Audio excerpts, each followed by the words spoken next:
Hello and welcome to Sairam Sampath education. This is Pavan. ఎలా ఉన్నారు అందరూ? సో మనం కరెంట్ అఫైర్స్ ఎంసీక్యూస్ అని చేసుకుంటూ వస్తున్నాం కదండి. సో ఈరోజు కూడా కొన్ని ఎంసీక్యూస్ అని డిస్కస్ చేసుకుందాం. సో వీడియోని అయితే 1.2x కానీ 1.5xలో స్పీడ్లో పెట్టుకుని అయితే చూడండి. మీకు త్వరగా రీజన్ అవుతుంది and at the same time మీకు టైం కూడా సేవ్ అవుతుంది. ఓకేనా? Let's get into the discussion. చూడండి, consider the following statements regarding the purchasing manager index. So purchasing manager index అనేది ఇదొక సర్వే బేస్డ్ మెజర్మెంట్ అనమాట. ఇందులో మనకు ఒక ఇన్ఫర్మేషన్ అనేది ప్రొవైడ్ చేయడం అని జరుగుతుంది. అంటే ఏదైతే బిజినెస్ కండిషన్స్ ఉంటాయో ఆ బిజినెస్ కండిషన్స్ అనేవి డెసిషన్స్ ఎలా తీసుకుంటున్నారు, అంటే అనాలిసిస్ ఏంటి, ఇన్వెస్టర్స్ ఎలా ఉన్నారనే దాని మీద, బిజినెస్ కండిషన్స్ అనే దాని మీద ఇన్ఫర్మేషన్ అనేది ప్రొవైడ్ చేయడం జరుగుతుంది. అంటే ఇప్పుడు కరెంట్ సిచ్యువేషన్లో ఎలా ఉంది and at the same time ఫ్యూచర్లో కూడా ఎలా ఉంటుందన్న దాని మీద ఈ యొక్క సర్వే బేస్డ్ మెజర్మెంట్ అనేది చేయడం అని జరుగుతుంది. దాన్ని మనం పర్చేసింగ్ మేనేజర్ ఇండెక్స్ అని అంటున్నాం. అర్థమవుతుందా? అండ్ ఈ పర్చేసింగ్ మేనేజర్ ఇండెక్స్ అనేది మ్యానుఫ్యాక్చరింగ్ అండ్ సర్వీస్ సెక్టర్ రెండు సపరేట్గా మనకి క్యాలిక్యులేట్ చేయడం అని జరుగుతుందండి. అండ్ దీని యొక్క నెంబర్ అనేది మనకి 0 to 100 ఇవ్వడం అని జరుగుతుంది.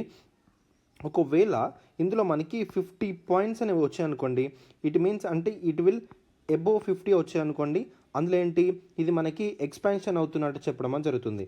ఒకవేళ 50 కన్నా తక్కువ ఉంటే అది మనకి కాంట్రాక్షన్ అవుతుందని చెప్పడం జరుగుతుంది. ఒకవేళ 0 అండ్ ఈ రీడింగ్ అట్ 50 ఇండికేట్స్, అంటే అటు 50 కన్నా తక్కువ కాదు, అటు 50 కన్నా ఎక్కువ కాదు, జస్ట్ 50 ఇండికేట్ చేస్తుంది. ఇట్ మీన్స్ నో చేంజ్ అని అర్థం అనమాట. సో అర్థమవుతుందా? సో ఈ విధంగా మనకి ఒక మెజర్మెంట్ అనేది ప్రొవైడ్ చేయడం అని జరుగుతుంది. అండ్ ఒకవేళ ప్రీవియస్ మంత్ అనేది మన కరెంట్ మంత్ తోటి పోల్చుకుంటే ఇది ఒకవేళ హై ఉందనుకోండి ప్రీవియస్ మంత్ని, అప్పుడు మన ఎకానమీ ఏదైతే ఉందో అది మనకి కాంట్రాక్టింగ్ రిప్రజెంట్ చేస్తుందని చెప్పడం అని జరుగుతుంది అనమాట. సో ఇక్కడ స్టేట్మెంట్ చూస్తే పర్చేసింగ్ మేనేజర్ ఇండెక్స్ అనేది indicator of business activity both in manufacturing and service sectors. అదే కదా చెప్పింది, మ్యానుఫ్యాక్చరింగ్ అండ్ సర్వీస్ సెక్టర్ బోత్ని సపరేట్గా క్యాలిక్యులేట్ చేయడం అని జరుగుతుంది అనమాట. సో ఫస్ట్ స్టేట్మెంట్ ఏదైతే ఉందో మనకి correct. So PMI reading less than 50 represents contraction in economic sector. అదే కదా చెప్పింది, ఇఫ్ ఇన్ కేస్ 50 కన్నా ఎక్కువ ఉంటే దాన్ని ఎక్స్పాన్షన్ అని, 50 కన్నా తక్కువ ఉంటే అది కాంట్రాక్షన్ అని, 50 వచ్చిందంటే అది మనకి నో చేంజ్ అని చెప్పడం అని జరిగిందనమాట. సో ఇక్కడ మనకి సెకండ్ ఆప్షన్ కూడా correct. PM is released quarterly and service as a leading indicator of the economic activity. So ఇక్కడ రిలీజ్డ్ క్వార్టర్లీ అని అంటున్నాడు, కానీ ఇది మనకి మంత్లీ రిలీజ్ చేయడం అని జరుగుతుందండి. Very very important. అందుకే ఈ స్టేట్మెంట్ అనేది మనకి తప్పు అవుతుంది. ఇక్కడ which of the above statements correct అడుగుతున్నాడు. సో 1 and 2 కరెక్ట్ కాబట్టి ఏ 1 and 2 మనకి కరెక్ట్ ఆన్సర్ అవుతుంది. ఓకేనా? So very very important. So purchasing managers index అనేది ఒక సర్వే బేస్డ్ మెజర్ అనమాట. సో ఇందులో మనకి ఏం ప్రొవైడ్ చేస్తుందంటే ఒక ఇన్ఫర్మేషన్ ప్రొవైడ్ చేయడం అని జరుగుతుంది. అంటే బిజినెస్ కండిషన్స్ అనేవి కరెంట్ ఎలా ఉన్నాయి, ఫ్యూచర్ ఎలా ఉంటున్నాయి, అంటే ఆ కంపెనీ యొక్క డెసిషన్ మేకర్ ఏంటి, ఇన్వెస్టర్స్ ఏంటి, అనలిస్ట్ ఏంటి అనే ఇన్ఫర్మేషన్ టోటల్గా మనకి ప్రొవైడ్ చేయడం అని జరుగుతుంది. ఇందులో మనకి మ్యానుఫ్యాక్చరింగ్ అండ్ సర్వీస్ సెక్టర్ రెండు సపరేట్గా మనకి క్యాలిక్యులేట్ చేస్తారు. అలాగే మనకి 0 to 100 అనే నెంబర్ అనేది కూడా ఒక రీడింగ్ అనేది ఇవ్వడం జరుగుతుంది అనమాట. సో ఒకవేళ 50 కన్నా ఎక్కువ వస్తే దాని ఎక్స్పెన్షన్ అని, 50 కన్నా తక్కువ వస్తే కాంట్రాక్టింగ్ అని, 50 వస్తే నో చేంజ్ అని మాత్రం అర్థం పెట్టుకోండి. If in case previous month అనేది హై ఉందనుకోండి, ఇప్పుడు కరెంట్ ఉన్న మంత్తో పోల్చుకుంటే, అంటే ప్రీవియస్ మంత్ హై ఉంది కరెంట్ ఉన్న మంత్తో పోల్చుకుంటే, అప్పుడేంటి ఎకానమీ అనేది మనకి కాంట్రాక్టింగ్గా ఉందని చూపిస్తుంది అనమాట. సో చూడండి, ఇక్కడ 50 ఏం రిప్రజెంట్ చేస్తుందని అడుగుతున్నాడు. సో ఇక్కడ ఒక స్టేట్మెంట్ పిక్ చేశాడు. అండ్ ఇండెక్స్లో మనకి ఏం క్యాలిక్యులేట్ చేస్తారు అనేది కూడా అడిగాడు. ఇది మంత్లీ రిలీజ్ చేస్తుందో క్వార్టర్లీ రిలీజ్ చేస్తుందో అని కూడా అడుగుతున్నాడు. ఇక్కడ మనకి మంత్లీ రిలీజ్ చేస్తుంది ఈ యొక్క ఇండెక్స్ అనేది. అర్థమవుతుందా? సో దయచేసి ఇట్లాంటి ఇంపార్టెంట్ పాయింట్స్ అని పిక్ చేసుకొని నోట్ చేసుకొని పెట్టుకోండి. ఓకేనా? Very very important. సో ఫర్దర్గా ఇంకా డిస్కషన్లోకి వెళ్ళిపోయే ముందు, సో TSPSC గ్రూప్ 1 ఆస్పిరెంట్స్కి ఇక్కడ కోర్స్ మోడ్లో అందించడం అని జరుగుతుందండి. సో ఇక్కడ ప్రిలిమ్స్ కమ్ మెయిన్స్లో అందించడం అని జరుగుతుందండి. 1 year వ్యాలిడిటీతో 13,000 అండ్ 2 years వ్యాలిడిటీతో 15,000 అందించడం అని జరుగుతుంది. సో ఎంటైర్ సిలబస్ ఏదైతే ఉందో చాలా కాంప్రహెన్సివ్ కవర్ చేయడం అని జరుగుతుంది. And Telangana specific topics like Telangana history, Telangana economy, Telangana geography అది కూడా కవర్ చేయడం అని జరుగుతుంది అనమాట. సో మీకు గ్రూప్ 1లో మీకు జాబ్ రావాలంటే ప్రిలిమ్స్ ఒకటే సరిపోదండి. మెయిన్స్ అనేది చాలా కీ రోల్ ప్లే చేయడం అని జరుగుతుంది. మెయిన్స్ తోటే మీకు జాబ్ రావడం అని జరుగుతుంది అనమాట. సో మెయిన్స్ ఆన్సర్ ఐటమ్ మీద చాలా ఫోకస్గా చేయడం అని జరుగుతుంది. అండ్ ఇందులోనే మీకు టెస్ట్ సిరీస్ కూడా ఇంక్లూడ్ అవ్వడం అని జరుగుతుంది అనమాట. సో ఓకేనా? సో 63059555 3532 ఈ నెంబర్కి కాల్ చేసి రిజిస్టర్ అవ్వండి. సార్ మాకు ప్రిలిమ్స్ వద్దు, ఓన్లీ మెయిన్సే కావాలంటే ఈ కోర్స్ అండి మీకు, ఓకేనా. సో ఎంటైర్ మెయిన్ సిలబస్ ఏదైతే ఉందో ఒక 500 క్వశ్చన్స్తో 500+ క్వశ్చన్తో ఎంటైర్ సిలబస్ కవర్ చేయడం అని జరుగుతుంది. అండ్ మెయిన్ సిలబస్లో మెన్షన్ చేసిన ఈచ్ అండ్ ఎవ్రీ వర్డ్ చాలా డీటెయిల్గా డిస్కస్ చేయడం అని జరుగుతుంది. మీకు మెయిన్స్ ఎగ్జామ్లో మనకి ఏంటంటే ఇంట్రో ఉంటుంది, బాడీ ఉంటుంది, కంక్లూజన్ ఉంటుంది. సో ఈ ఇంట్రోస్ అండ్ కంక్లూజన్స్ అని మనం రెడీమేడ్గా ప్రిపేర్ చేసుకొని పెట్టుకోవచ్చు. సో మెయిన్స్ ఎగ్జామ్లో మనకి ఈ బాడీ అనేది అకార్డింగ్ టు ద క్వశ్చన్ మనకి మారుతూ ఉంటుంది. సో ఇక్కడ మీకు రెడీమేడ్ ఇంట్రోస్ అండ్ కంక్లూజన్స్ కూడా ఇవ్వడం జరుగుతుంది ఈచ్ అండ్ ఎవ్రీ టాపిక్ ఈ సిలబస్లో మెన్షన్ చేసిన ప్రకారంగా. సో ఇది కూడా మీకు 1 year వ్యాలిడీతో 8,000 అండ్ 2 year వ్యాలిడిటీస్తో 10,000 అందించడం జరుగుతుంది అనమాట, ఓకేనా. సో ఈ యొక్క కోర్స్ కూడా ఈ 6305955532కి కాంటాక్ట్ అయ్యి రిజిస్టర్ అవ్వండి, ఓకేనా. This will be the best decision అండి. చాలా మంచి క్లాసెస్ అందించడం జరుగుతుంది సాయిరామ్ సంపదరావు ఎడ్యుకేషన్ ఛానల్లో, ఓకేనా. Right, thank you. Consider the following statements. So India is the largest producer of export of tobacco అంటున్నాడు. So India is the largest producer and exporter of tobacco అంటున్నాడు. So చూద్దాం. యాక్చువల్లీ ఇండియా అనేది మనకి behind ఉండడం జరిగిందండి. అంటే first మనకి China and Brazil ఉండడం జరిగింది, దాని తర్వాత మనకి ఇండియా ఉండడం జరిగింది as one of the largest producer and exporters of tobacco. India is the largest producer and exporter అంటున్నాడు, కానీ మనకి చైనా అండ్ బ్రెజిల్ కూడా ఉన్నాయి కాబట్టి దయచేసి గుర్తించండి, ఓకేనా. ఇక్కడ ఫస్ట్ స్టేట్మెంట్ ఏమవుతుంది మనకి తప్పు అవుతుంది, ఓకేనా. సో నెక్స్ట్ స్టేట్మెంట్ చూడండి. In India the tobacco crop is largely grown in north east region అంటున్నాడు. సో లార్జ్లీ ఎక్కడ గ్రోన్ అవుతుంది అని అన్నాడు, నార్త్ ఈస్ట్ రీజన్ అన్నాడు. Actually the Indian tobacco grown మనకి ఎక్కడ కనిపిస్తుందంటే మనకి Andhra Pradesh, Gujarat and neighbouring states అయినా మనకి కర్ణాటక, మహారాష్ట్ర, ఇక్కడ మనకి ఈ యొక్క క్రాప్ అనేది కనిపించడం జరుగుతుంది. ఇది మనకి నార్త్ ఈస్ట్ రీజియన్లో కాదు, దయచేసి గుర్తించండి. సెకండ్ స్టేట్మెంట్ అనేది మనకి తప్పు అవుతుంది, ఓకేనా. నెక్స్ట్ చూడండి. The who selected Andhra Pradesh for the world no tobacco day award 2023 అని అంటున్నాడు. సో యాక్చువల్లీ ఇన్ 2022లో మనకి ఏం జరిగిందంటే హూ అనేది అంటే వరల్డ్ హెల్త్ ఆర్గనైజేషన్ వాళ్ళు మనకి జార్ఖండ్ రీజియన్ని మనకి సెలెక్ట్ చేసుకోవడం జరిగిందండి for the world no tobacco day అవార్డ్కి, ఓకేనా. సో జార్ఖండ్ని సెలెక్ట్ చేసుకోవడం జరిగింది, గుర్తుపెట్టుకోండి. అండ్ అదేవిధంగా మేఘాలయ ఏదైతే ఉందో Meghalaya which is deemed the cancer capital of India, Cancer Capital of India has been conferred with the prestigious World No Tobacco Day 2023. So మేఘాలయని వీళ్ళు 2023గా select చేసుకోవడం జరిగింది.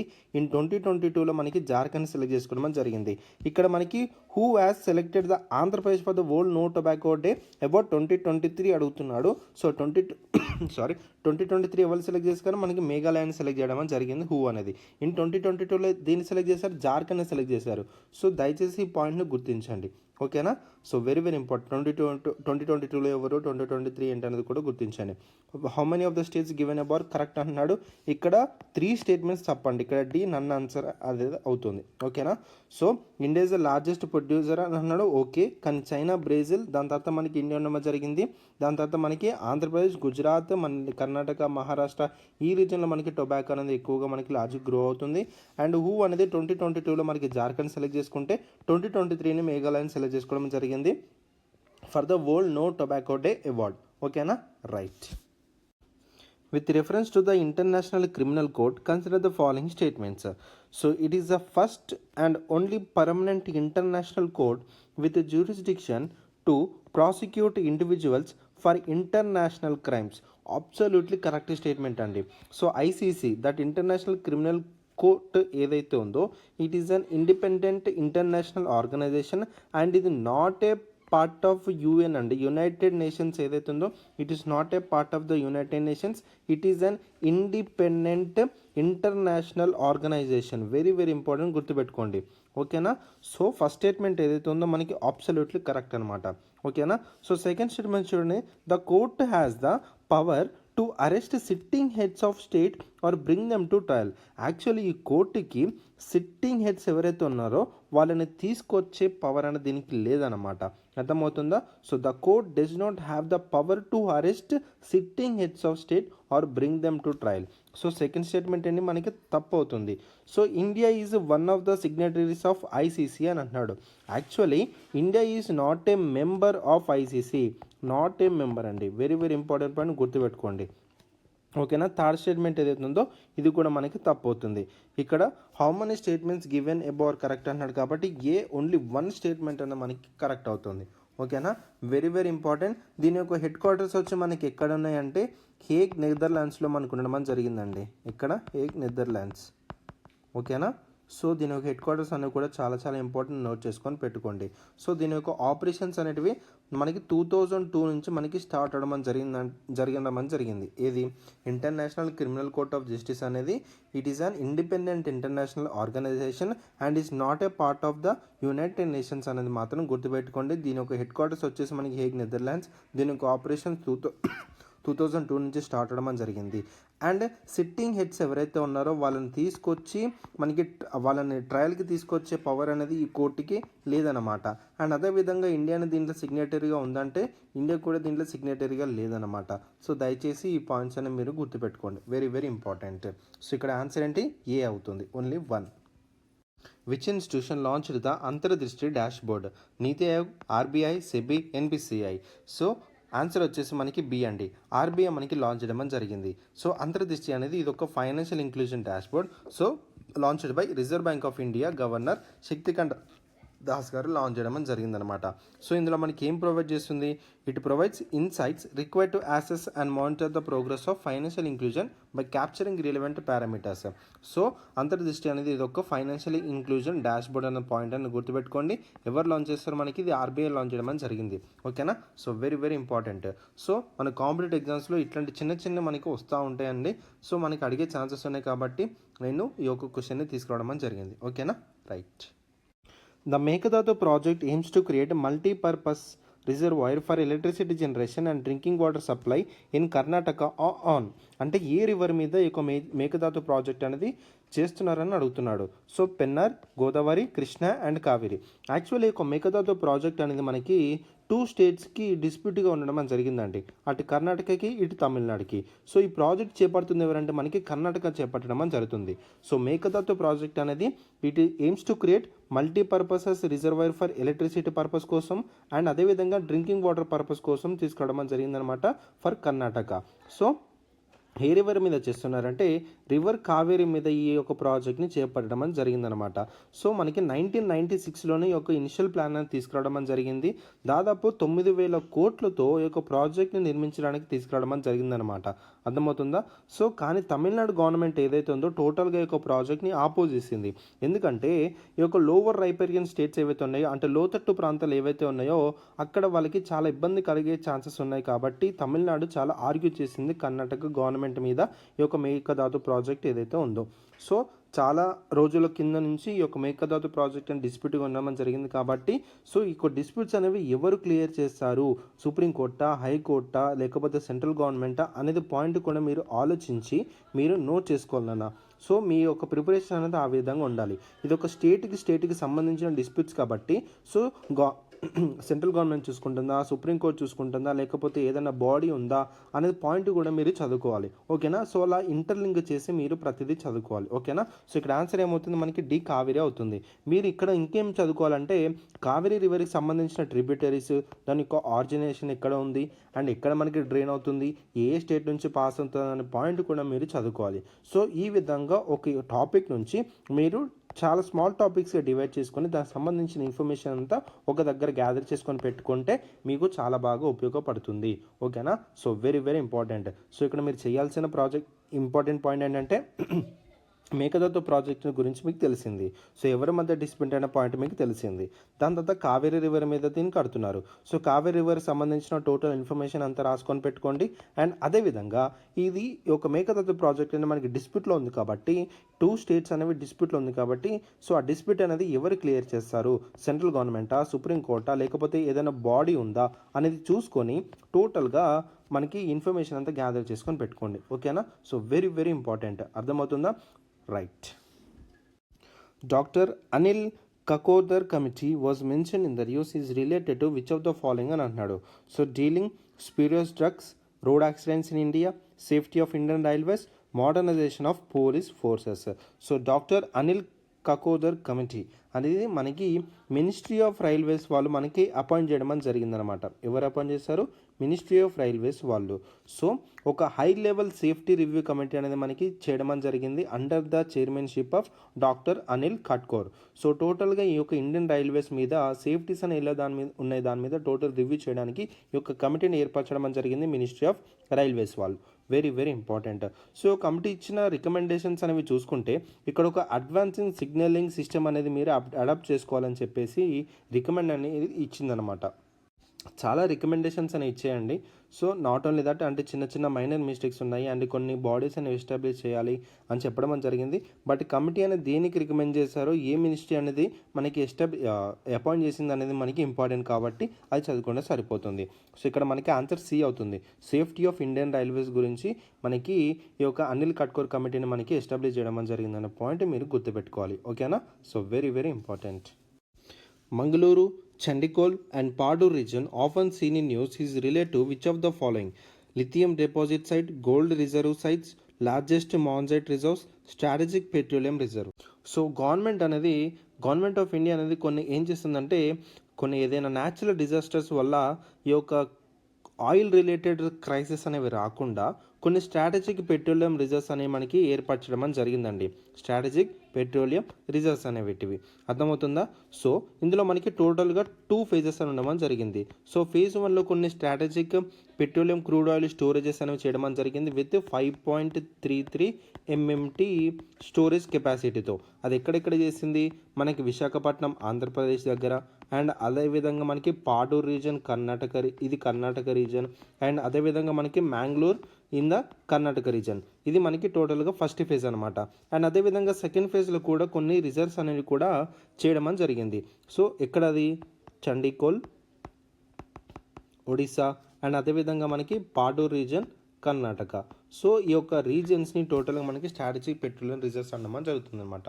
అర్థమవుతుందా? సో గుర్తుపెట్టుకోండి, ఆన్సర్ ఏమవుతుంది? డి అవుతుంది.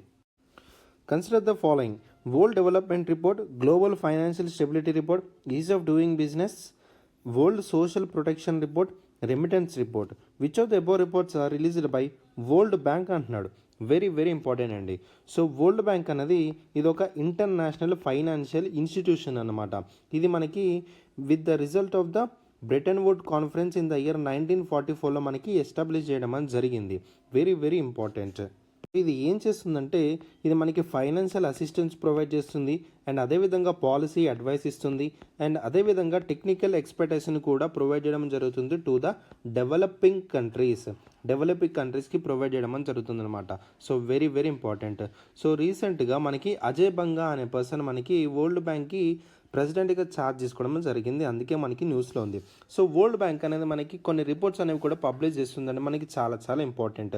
సో వరల్డ్ డెవలప్మెంట్ రిపోర్ట్ అనేది, and అదేవిధంగా ease of doing business report కూడా, అండ్ అదేవిధంగా రెమిటెన్స్ రిపోర్ట్ కూడా, అండ్ అదేవిధంగా హ్యూమన్ క్యాపిటల్ ఇండెక్స్ అనే రిపోర్ట్స్ అనేవి కూడా మనకి ప్రొవైడ్ చేయడం జరుగుతుంది. ఓకేనా? ఇక్కడ ఇచ్చిన స్టేట్మెంట్స్ చూడండి. World development report world bank, global financial stability report. So global financial stability report అనేది మనకి IMF రిలీజ్ చేస్తుందండి, not world bank. International monetary fund అనేది మనకి రిలీజ్ చేస్తుంది గ్లోబల్ ఫైనాన్షియల్ స్టెబిలిటీ రిపోర్ట్ అనేది, but not world bank. Very very important. And అదేవిధంగా ease of doing business world బ్యాంకే.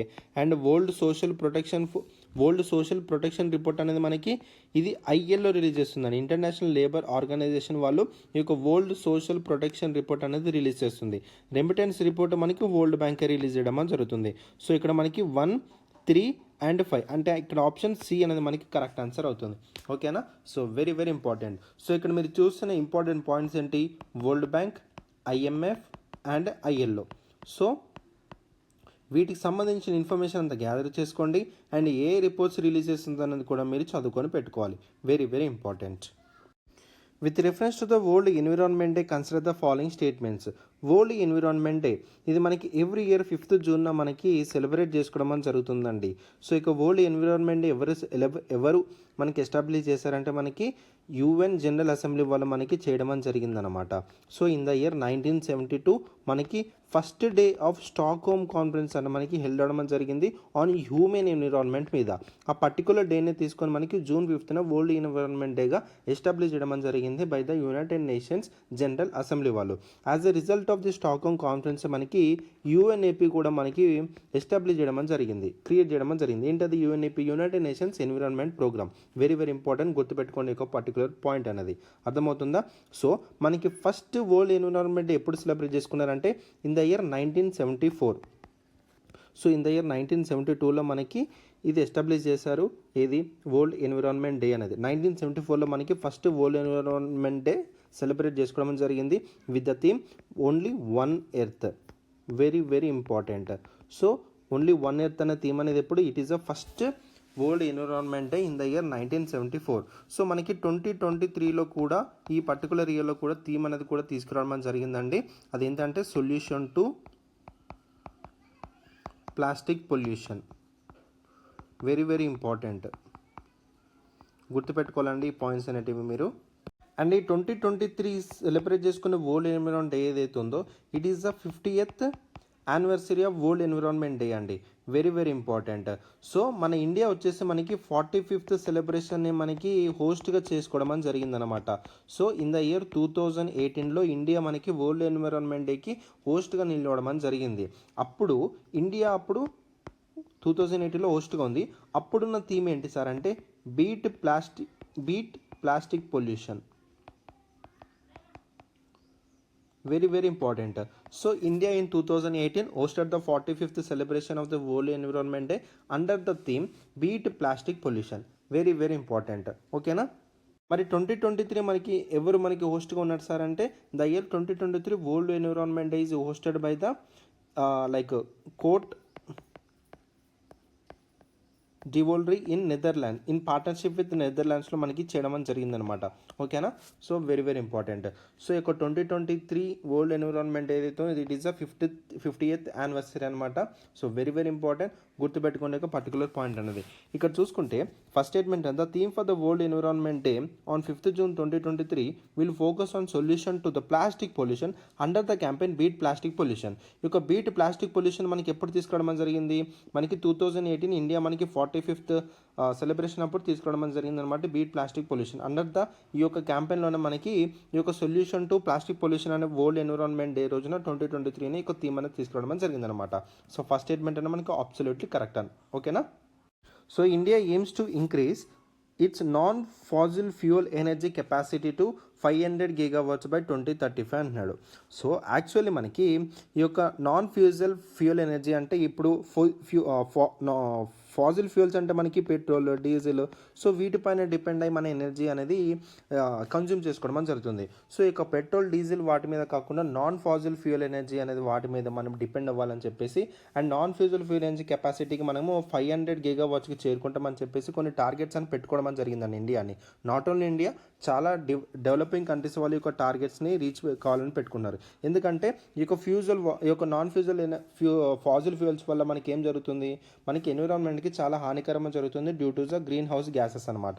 So దానివల్ల టోటల్గా తగ్గించడానికి టోటల్గా నాన్ ఫ్యూయల్ ఎనర్జీ సైడ్ చాలా కంట్రీస్ అనేవి వెళ్తున్నాయి. సో అందులో భాగంగా చాలా కంట్రీస్ అనేవి టార్గెట్ పెట్టుకోవడం అని జరుగుతుంది. సో 500 GW అనే మనకి 2035 అని చెప్తున్నారు, బై 2030 అండి. ఓకేనా? So very very important. By 2030 కల్లా 500 GW కెపాసిటీ అనేది ఈ యొక్క నాన్ ఫ్యూయల్ ఎనర్జీ వల్ల మేము చేస్తామని చెప్పేసి ఇండియా అనేది ఒక టార్గెట్ అనేది పెట్టుకోవడం అని జరిగింది. అర్థమవుతుందా?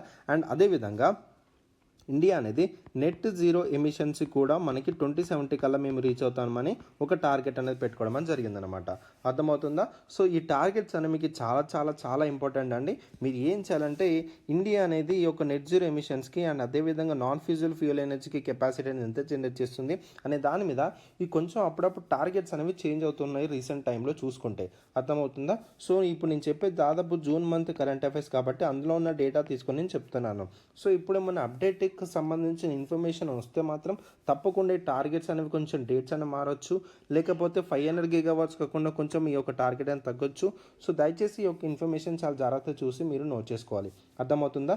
సో కానీ ఇక్కడ ఈ యొక్క పర్టికులర్ స్టేట్మెంట్ చూసుకుంటే 2035 కాదు, 2030 కల్లా మేము ఈ యొక్క నాన్ ఫ్యూయల్ ఎనర్జీని మేము కెపాసిటీ అనేది ఇంక్రీజ్ చేసుకుంటామని చెప్పడం అనేసి ఇండియా అనేది అనుకుందనమాట.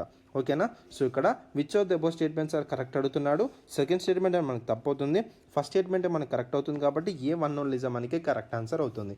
ఓకేనా? సో వరల్డ్ ఎన్విరాన్మెంట్ డే దాని యొక్క హిస్టరీ కానీ ఎక్కడి నుంచి వచ్చింది, దాంట్లో ఇండియా పాత్ర ఏంటి అనేది కూడా మీకు చెప్పడం జరిగింది. So very very important. టోటల్గా ఈ యొక్క ఎనర్జీకి సంబంధించింది అంటే ఈ యొక్క ఎన్విరాన్మెంట్ కానీ ఎనర్జీ కానీ అండ్ అదేవిధంగా నాన్ ఫాజిల్ ఫ్యూయల్స్ వాటి మీద కానీ అండ్ అదేవిధంగా గ్రీన్ హౌస్ గ్యాసెస్ మీద కానీ మనకి చాలా ఫోకస్ ఏరియాస్ అనమాట ఇవన్నీ. దయచేసి ఒక దగ్గర నోట్ చేసుకొని పెట్టుకోండి. ఓకేనా? So very very important. Right? So India పెట్టుకున్న టార్గెట్స్ ఏవైతే నేను చెప్పిన ప్రత్యేకంగా ఇండియా పెట్టుకున్న టార్గెట్స్ ఏవైతే ఉన్నాయో దయచేసి మీరు సపరేట్గా నోట్ చేసుకొని పెట్టుకోండి, వాటి మీద ఎక్కువ ఫోకస్ అనేది చేసి చదువుకోండి. ఓకేనా? Right. With reference to the Unified Payment Interface, consider the following statements.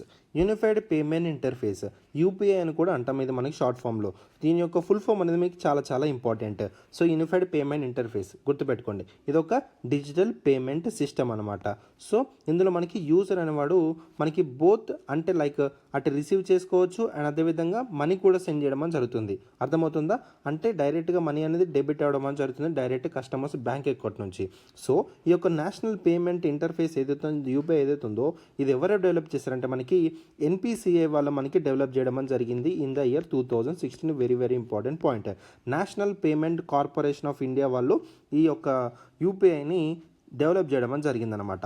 So very very important. So ఇక్కడ it is developed by the RBI అని అంటున్నాడు, కానీ తప్పు. ఓకేనా? మనకి ఎన్పిసిఐ వాళ్ళు మనకి డెవలప్ చేయడం అని జరిగిందని పాయింట్ గుర్తుపెట్టుకోండి. ఓకేనా? సో నెక్స్ట్ ఏంటంటే ఇందులో మనకి ఒకటి వర్చువల్ పేమెంట్ అడ్రస్ ఉంటుందండి, విపిఏ వర్చువల్ పేమెంట్ అడ్రస్. ఇది ఒక యూనిక్ ఐడెంటిఫైర్ అనమాట. ఇందులో మనకి యూపీఐ అనేది ట్రాక్ చేస్తుంది, పర్సన్ యొక్క అకౌంట్ అనేది టోటల్గా ట్రాక్ చేయడం అని జరుగుతుంది. ఇందులో మనకి లైక్ పేమెంట్ సంబంధించిన రిక్వెస్ట్ కానీ అండ్ అదేవిధంగా ట్రాన్సాక్షన్స్ ఏవైతేనో టోటల్గా ఈ యొక్క యూపీఐ ద్వారా మనకి టోటల్గా ఐడెంటిఫై చేయడం అని జరుగుతుంది యూపీఐ అనేది. ఇందులో మనకి ఎటువంటి టైప్ ఆఫ్ బ్యాంక్ సంబంధించిన డీటెయిల్స్ అనేవి ఫిల్అప్ చేయకుండానే ఈ యొక్క యూపీఐ ద్వారా మనకు టోటల్గా ట్రాక్ చేస్తుంది. So it uses virtual payment address to track persons account. Very very important, correct statement. ఓకేనా? రైట్. అదేవిధంగా UPI pay now is the fast payment system between India and Nepal అంటున్నాడు. సో యాక్చువల్లీ సెవరల్ కంట్రీస్ అనేవి across the globe UPI person peer to peer అనేవి చేసుకోవడం జరుగుతుందన్నమాట. So అదేవిధంగా RBI అనేది several steps అనేది తీసుకోవడం జరుగుతుంది ఈ యొక్క cross border linkage payment system కోసం. సో ఇందులో మనకి లింకేజ్ ఫస్ట్ చేసుకుంది ఏంటంటే ఇండియా అండ్ నేపాల్ కాదండి, సింగపూర్ చేసుకోవడం జరిగింది. సింగపూర్కి సంబంధించిన పే నౌ ఏదైతే ఉందో మనకి యూపీఐతో మనకి లింకప్ చేసుకోవడం అని జరిగిందనమాట. సేమ్ ఏ విధంగా అయితే మన ఇండియాలో ట్రాన్సాక్షన్స్ అనేవి ఒక ఐడి అంటే డైరెక్ట్ ఒక ఫోన్ నెంబర్ లింక్ చేసుకొని ఏ విధంగా అయితే ట్రాన్సాక్షన్ చేస్తున్నామో ఇండియా సింగపూర్ సంబంధించిన పేనౌతో లింక్ చేసుకొని ఇక క్రాస్ బార్డర్ పేమెంట్స్ కూడా పేమెంట్ సిస్టమ్ అనేది కూడా చేసుకోవచ్చు అనమాట. అర్థమవుతుందా? So very very important. So ఇక్కడ థర్డ్ స్టేట్మెంట్ అన్నది కూడా తప్పు. ఎందుకు? ఇండియా నేపాల్ అంటున్నాడు, నేపాల్ కాదు, ఇట్ ఈస్ సింగపూర్. ఓకేనా? సో ఇక్కడ 2 స్టేట్మెంట్స్ అనేవి మనకి తప్పు. ఫస్ట్ స్టేట్మెంట్ తప్పు, థర్డ్ స్టేట్మెంట్ తప్పు. How many both statements are correct అడుగుతున్నాడు. మనకు ఆన్సర్ వచ్చేసి ఓన్లీ 1 స్టేట్మెంటే కరెక్ట్, అది సెకండ్ స్టేట్మెంట్. ఓకేనా? సో యూపీఐని ఎవరు డెవలప్ చేశారు? NPCI, that is national payment corporation of India వాళ్ళు 2016 మనం డెవలప్ చేయడం జరిగింది. సో యూపీఐ చాలామంది యూజ్ చేస్తున్నారు అనుకుంటున్నాను. సో దానికి సంబంధించిన డీటెయిల్స్ అనేవి మీకు అర్థమైందని అనుకుంటున్నాను. ఓకేనా? సో రీసెంట్గా ఇండియా సింగపూర్ పే నౌ ఏదైతే ఉందో అది మనకి లింకప్ చేసుకోవడం జరిగింది, అందుకే మనకైతే న్యూస్లో ఉంది. దానికి సంబంధించిన ఫుల్ ఫామ్ అనేది కూడా మీకు చాలా చాలా ఇంపార్టెంట్, యూనిఫైడ్ పేమెంట్ ఇంటర్ఫేస్. ఓకేనా? Right. Consider the following statement with reference to the Kavach. Very very important. So రీసెంట్గా ఒక కవచ్ అనే పదం మనకు బాగా వినిపించడం అనేది జరిగింది. ఎందుకు? ఒక ట్రాజిక్ ఇన్సిడెంట్ అనేది జరిగింది in the Balasore district of Odisha. దాదాపు ఒక 300 మంది వరకు వాళ్ళ యొక్క లైఫ్స్ అని కోల్పోవడం అని జరిగిందనమాట. సో ఈ యొక్క ట్రాజిక్ ఇన్సిడెంట్స్లో మనకి చాలా బాగా ఎక్కువగా వినపడిన పదం ఏంటంటే కవచ్. సో అసలు కవచ్ అంటే ఏంటి? ఇదొక ఇండిజీనియస్గా మనకి డెవలప్ చేయడం అని జరిగింది. ఇండిజీనియస్ అంటే అర్థం ఏంటంటే ఇండియా మనకి సొంతంగా టెక్నాలజీ యూజ్ చేసి ఈ యొక్క కవచ్ని డెవలప్ చేయడం అని జరిగిందనమాట. సో ఎటువంటి కంట్రీస్తో కొలాబరేట్ అవ్వకుండా, ఎటువంటి వేరే వాళ్ళతో యూజ్ చేయకుండా ఇండియానే తన సొంతంగా ఉన్న టెక్నాలజీ యూజ్ చేసి ఈ యొక్క ఆ కవచ్ని మనకి డిజైన్ చేయడం అని జరిగిందనమాట. ఇది మనకి automatic train protection system, very very important. ఎందులో ఏర్పరిచారు? మనకి ఇండియన్ రైల్వేస్లో మనకి ఇది చాలా ఇంపార్టెంట్ రోల్ ప్లే చేయడానికి తీసుకురావడం అని జరిగిందనమాట. ఓకేనా? So very very important. So ఇది దాదాపు మనకి ఏంటంటే ఇది కొలిజన్ అవ్వకుండా చాలా బాగా యూజ్ అవుతుందండి. ఏ విధంగానంటే ఇప్పుడు ఫర్ ఎగ్జాంపుల్ సేమ్ ట్రాక్ ఉందనుకోండి, సేమ్ ట్రాక్ మీద ఇంకొక 2 ట్రైన్స్ అని వీళ్ళు వస్తున్నాయి అనుకోండి, ఒక 5 కిలోమీటర్స్ ముందే మనకి ఇందులో ఉన్న సెన్సార్స్ అనేటివి ఒక కవచ్ ఏదైతే ఉందో ఇక్కడ ఈ ట్రైన్కి ఉంటుంది, ఈ ట్రైన్కి ఉంటుంది, అదేవిధంగా సిగ్నల్స్ ఉంటాయి కదండి, ఆ సిగ్నల్స్ కూడా ఇక కవచ్ అనేది మనకి ఉంటుందన్నమాట. సో ట్రైన్స్ని ముందుగా గుర్తించి ఆ ట్రాక్ పైన డైరెక్ట్గా ఆటోమేటిక్ బ్రేకింగ్ సిస్టమ్ అనేది మనకి ఏర్పరచడం అని జరిగిందనమాట. అర్థమవుతుందా? So very very important. So it has been developed by ఎవరు డెవలప్ చేశారంటే research design and standard organisation వాళ్ళు మనకి చేయడం అని జరిగిందనమాట. అర్థమవుతుందా?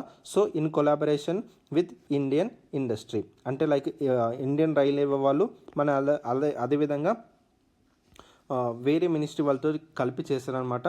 But not with the Japan అండి. ఇక్కడ మనకి కవర్ చేసి ఆటోమేటిక్ ట్రైన్ ప్రొటెక్షన్ సిస్టమ్, అవునండి, అండ్ డెవలప్డ్ ఇన్ ఇండియా, ఇది వరకు correct. In collaboration with Japan అంటున్నాడు, నాట్ విత్ జపాన్ అండి. ఓకేనా? సో దయచేసి గుర్తించండి, ఇది మనకి సొంతంగా ఇండిజినియస్గా ఇండియానా మనకి డెవలప్ చేయడం అని జరిగింది. ఓకేనా? సో ఇక్కడ ఫస్ట్ స్టేట్మెంట్ ఏదైతే ఉందో మనకి తప్పు అవుతుంది. ఓకేనా? Right. It is a set of electronic devices and radio frequency identification, that is RFID devices installed in locomotives in the signaling system as well as the tracks. Very very important. Second statement ఏదైతే ఉందో మనకి correct అండి. So లోకోమోటివ్స్లోను, signal సిస్టమ్స్లోను, ట్రాకింగ్లోను ఈ యొక్క radio frequency identification and electronic device అని అన్ని set చేసి install చేయడం అనేది జరిగిందనమాట. సో ఒక్కసారి ఒక సిస్టమ్ అనేది యాక్టివేట్ అయిందనుకోండి, ఏ ట్రైన్ అయినా ఒక 5 కిలోమీటర్స్ రేంజ్లో ఏదైనా ప్రొటెక్షన్ అని ప్రొవైడ్ చేయడం అని జరుగుతుంది. అంటే కొలిజన్ అవ్వకుండా ఒక 5 కిలోమీటర్స్ ముందే గుర్తించి ఆ ట్రైన్ కొలిజన్ కాకుండా డైరెక్ట్ బ్రేకింగ్ సిస్టమ్ అనేది చేయడం అని జరుగుతుంది. It is meant to provide protection by preventing trains from passing the signal at danger red and avoiding collisions. ఇంకొక ఇంపార్టెంట్ ఫీచర్ ఏంటంటే ఇక్కడ మనకి అవాయిడింగ్ కొలిజన్స్కి అండ్ అదేవిధంగా ఇక డేంజర్ సిగ్నల్ కూడా మనకి ప్రొవైడ్ చేయడం జరుగుతుంది. ఎలా అంటే ఇప్పుడు ఫర్ ఎగ్జాంపుల్ ఆ ట్రైన్ డ్రైవర్ ఎవరైతే ఉన్నారో ఆ పర్టికులర్ ట్రైన్ అనేది ఒక స్పీడ్ రిస్ట్రిక్షన్స్ అనేవి ఉంటాయండి. ఆ లిమిట్లో పెట్టుకోకుండా కంట్రోల్ అనేది చాలా హెవీగా వెళ్తున్నప్పుడు కూడా ఈ యొక్క సిస్టమ్ ఏదైతే ఉందో, ఈ యొక్క టెక్నాలజీ ఏవైతే ఉందో టోటల్గా మనకి ప్రొటెక్ట్ చేయడం అని జరుగుతుంది. అంటే అక్కడ మనకి ఒక డేంజర్ అనే సిగ్నల్ అనేది ఇవ్వడం అని జరుగుతుంది అనమాట. అంటే ముందుగానే మనకి ఆ స్పీడ్ రిస్ట్రిక్షన్స్కి వెళ్ళకుండా, స్పీడ్ లిమిట్కి వెళ్ళకుండా మనకి ప్రొటెక్షన్ ఇవ్వడం అని జరుగుతుంది అనమాట. అర్థమవుతుందా? So very very very important, right. So Kavach అన్న మనకి రీసెంట్గా న్యూస్లో ఉండడం జరిగింది నాన్న. సో దానికి సంబంధించిన టోటల్ ఇన్ఫర్మేషన్ అంతా మీకు చెప్పడం జరిగింది. ఎవరు డెలివర్ చేస్తారంటే మనకి ఇది research design and standard organisation వాళ్ళు of the ministry of railways in collaboration with the Indian industry తోటి మనకి చేయడం అని జరిగింది. అంటే ఇండిజినియస్గా ఇది డెవలప్ చేయడం అని జరిగింది అనమాట. It is an automatic train protection system, very very important. ఓకేనా? సో ఫస్ట్ స్టేట్మెంట్ ఏదైతే ఉందో మనకి తప్పు అవుతుంది. So second statement, third statement రెండు కరెక్ట్ కాబట్టి ఇక్కడ which of the best statements correct అంటున్నాడు.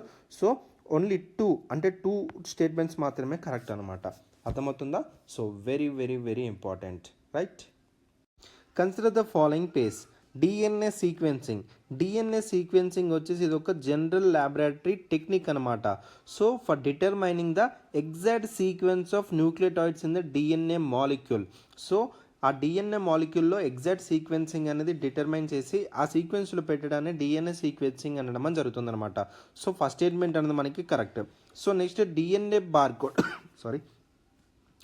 బార్కోడ్ అనేది this method is used to identify species. ఒక పర్టికులర్ స్పీషీస్ని ఐడెంటిఫై చేయడానికి తీసుకోవడం అని జరుగుతుంది. సో అర్థమవుతుందా? సో అందుకే దీన్ని డిఎన్ఏ బార్కోడ్ అనమని జరుగుతుంది. Very very important. So tool for rapid species in identification, species identification కోసం అంటున్నాడు. సెకండ్ స్టేట్మెంట్ కూడా కరెక్టే. సో నెక్స్ట్ డిఎన్ఏ షేరింగ్ వచ్చేసి it is the process of breaking down of the long strand of DNA into the shorter fragments. So DNA యొక్క fragment ఏదైతే ఉందో దాన్ని shorter ఫ్రాగ్మెంట్స్లోకి బ్రేక్ చేయడమే డిఎన్ఏ షేరింగ్ అనమని జరుగుతుంది. సో థర్డ్ స్టేట్మెంట్ కూడా మనకి కరెక్ట్ అనమాట. Very very important. సో ఇక్కడ how many pairs are correctly matched అంటున్నారు. C all three is correctly matched. Very very important. ఓకేనా, right. With reference to the Van Dhan Vikas Yojana consider the following statements. Van Dhan Vikas Yojana, so ఈ యొక్క particular scheme అనేది మనకి ministry of tribal affairs వాళ్ళు మనకి తీసుకురావడం జరిగిందండి. Very very important. సో ఎప్పుడు లాంచ్ చేస్తారు? 14th April 2018 మనకి ఈ యొక్క పర్టికులర్ స్కీమ్ అనేది మనకి తీసుకురావడం జరిగింది. Very very important. సో ఇది ఏం చేస్తుంది? It seeks to improve tribal incomes through value addition of the tribal products and includes minor forest produce like mahua flower, honey, sal leaves. So ఈ విధంగా మనకి వన్ ధన్ వికాస్ యోజన అనేది ట్రైబల్ వాళ్ళ కోసము మినిస్ట్రీ ఆఫ్ ట్రైబల్ అఫైర్స్ వాళ్ళు తీసుకురావడం జరిగింది. So this initiative is implemented by the ministry of environment, forest and climate change అంటున్నాడు. లేదండి, it was implemented by the ministry of tribal affairs వాళ్ళు చేయడం జరుగుతుంది. సో సెకండ్ స్టేట్మెంట్ అని మనకి తప్పు అవుతుంది, ఫస్ట్ స్టేట్మెంట్ అని మనకి కరెక్ట్ అవుతుంది. ఇక్కడ which of the above statements incorrect అడుగుతున్నాడు. సో ఇన్కరెక్ట్ అంటే మనకి ఆన్సర్ ఏమవుతుంది? B2 ఓన్లీ అనేది మనకి ఆన్సర్ అవుతుంది. ఓకేనా, very very important. Which of the following parameters are identified in the national institution ranking framework? National institution ranking framework NIRF. Very very important. So ఇది మనకి 2015 minister of education వాళ్ళు తీసుకురావడం జరిగిందనమాట. So ఇందులో మనకి ఏం చేస్తారంటే కొన్ని పారామీటర్స్ తీసుకొని ఇండియాలో ఉన్న ఇన్స్టిట్యూషన్ ర్యాంకింగ్ చేయడం జరుగుతుంది.